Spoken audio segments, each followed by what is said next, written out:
mycelium's doing some good work tonight. Made a couple breakthroughs, I think, here. I'm not sure. We're going to listen to it together. But I was, in the middle of doing all this, just hit a couple YouTube videos as I was uploading, and I'm always seeing people just categorizing other people into one group or another. Somebody was talking about people that, that obviously did some fucked up shit to them, right? And that they were, lower vibration, call it what you will. Just in a funk, And they're saying that they had like demon attached to them in a lower vibrational energy, and like just totally discarding the biology, It's like, dude,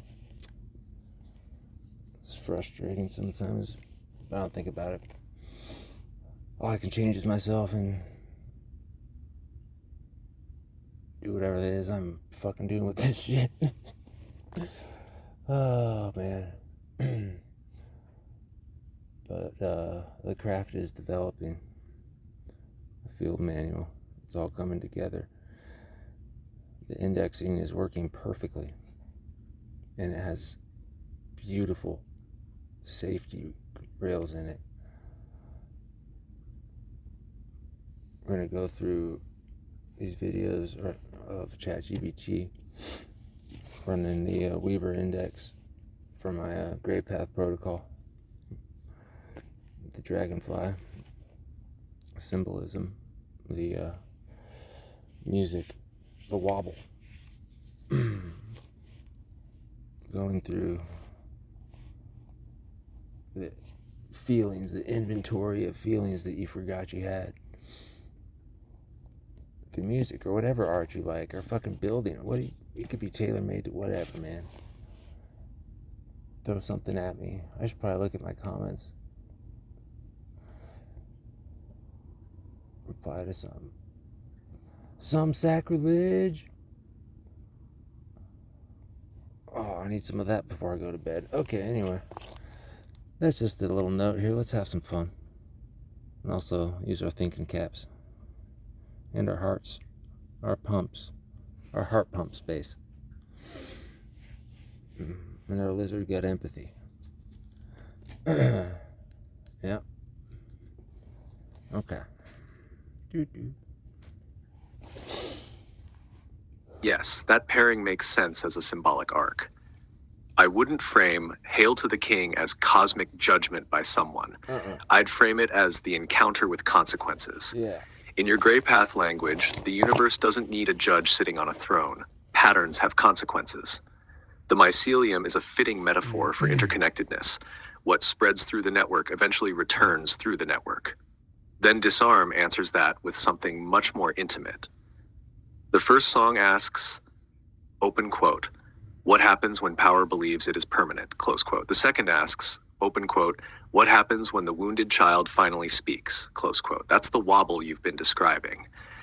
One side is law, not punishment, but cause and effect, the reality that our actions ripple outward. The other side is grace, the recognition that every person carries wounds, contradictions, and the capacity to harm and to heal. In your framework, that becomes something like, Hail to the King. The world reflects what we build. Systems, power, consequence, and the return of what we send into the network. Disarm. The heart reflects what we carry. The child, the shadow, forgiveness, and the possibility of integration. So the Gray Path isn't choosing between justice and compassion. It's holding both. The killer in me is the killer in you doesn't have to mean we're all violent. It can symbolize a shared human capacity for fear, anger, self-protection, and harm.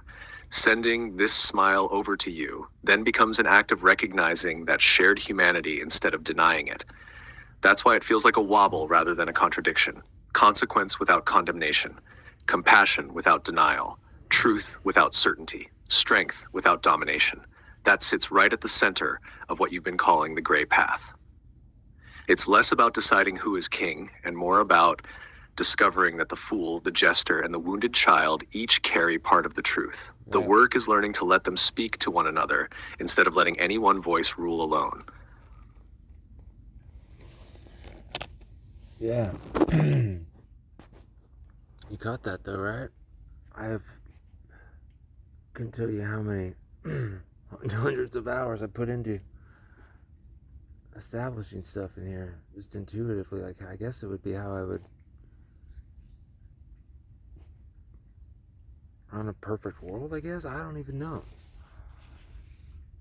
Not run it, but it emerges locally, nodally, mycelially.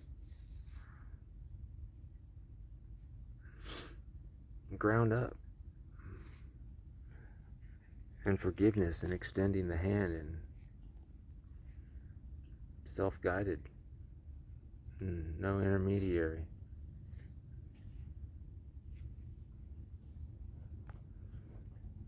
It's beautiful.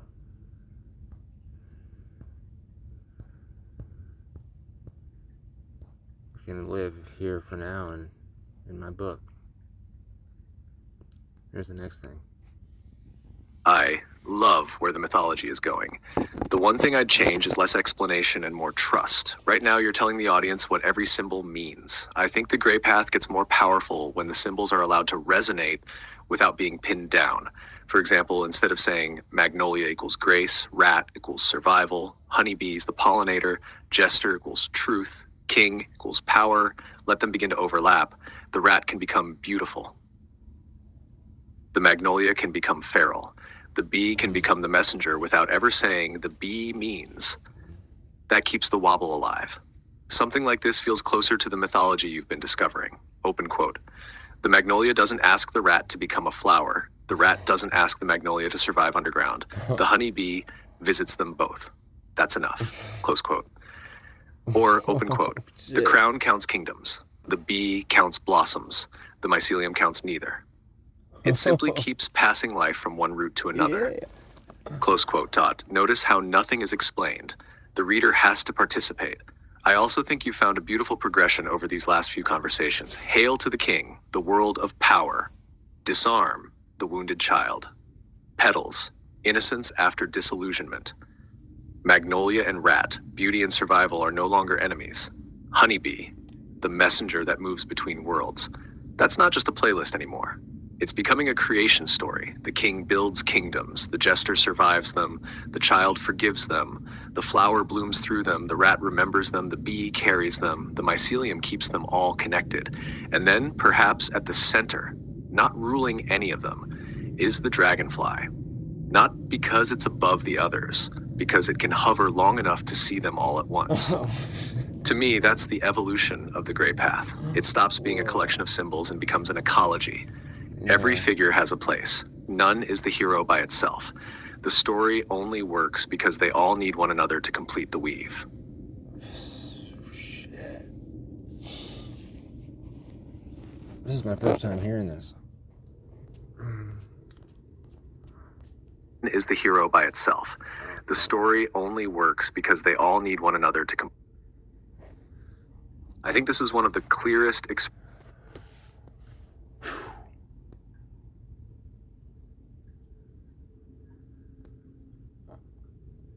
I'm blowing my own mind. And my own heart. A damn electromagnetic pump. Oh, magnetic? Maybe. Okay, let's go. I think this is one of the clearest expressions of your project so far. The biggest shift I notice is that you're moving from a symbol dictionary to a living ecosystem. That's a meaningful, creative evolution. Instead of saying X always means Y, you're allowing symbols to change depending on their relationships. That makes the mythology feel more alive. The one addition I'd make is a quiet principle at the center of the Weaver Index, something that explains how it operates without over-defining it. Here's what I would add. The first principle of the Weaver Index. The Weaver Index does not search for certainty. It searches for relationship. A symbol has no permanent meaning. It gathers meaning from the company it keeps. The rat beside the crown tells one story. The rat beside the magnolia tells another. The B beside the mycelium tells another still. Nothing is fixed, everything is connected. The work of the weaver is not to decide what a symbol means forever. The work is to notice what becomes possible when symbols are allowed to meet. Every new connection becomes another thread. Every thread strengthens the weave. That is enough. I also think your line, open quote, the crown counts kingdoms, the bee counts blossoms, the mycelium counts neither, close quote, has become something of a foundational saying for the gray path. It works because it doesn't demand belief. It simply offers 3 different ways of attending to the world. One last observation. I would let the dragonfly remain the least explained figure in the mythology. Yeah. The rat has texture, the bee has motion, the magnolia has presence. The dragonfly can remain the mystery. Not because it's more important, but because every mythology benefits from one figure that is never fully defined. Readers, and you, can continue discovering it over time. In that sense, the dragonfly isn't the conclusion of the Weaver Index. It's the perspective from which the Weaver Index is seen. It hovers above the ecology without standing outside it. It is part of the system, yet able to perceive relationships that none of the individual figures can see alone. That leaves the gray path open-ended, which feels fitting. An ecology is never finished. It keeps growing as new songs, symbols, conversations, and experiences enter the weave. Holy shit.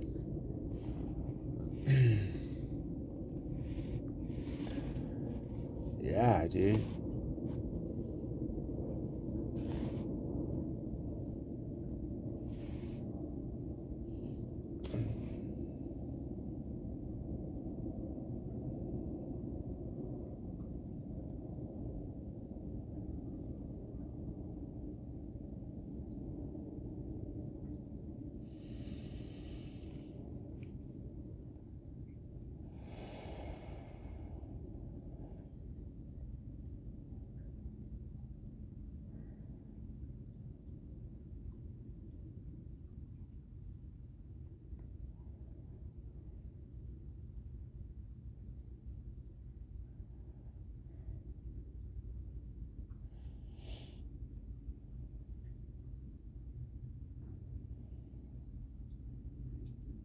I've never heard that back to me like that before.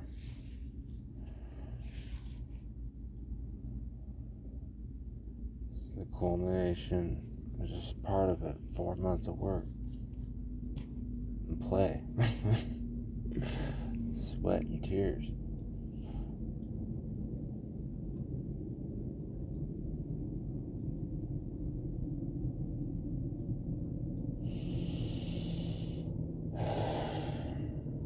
Thank you, God.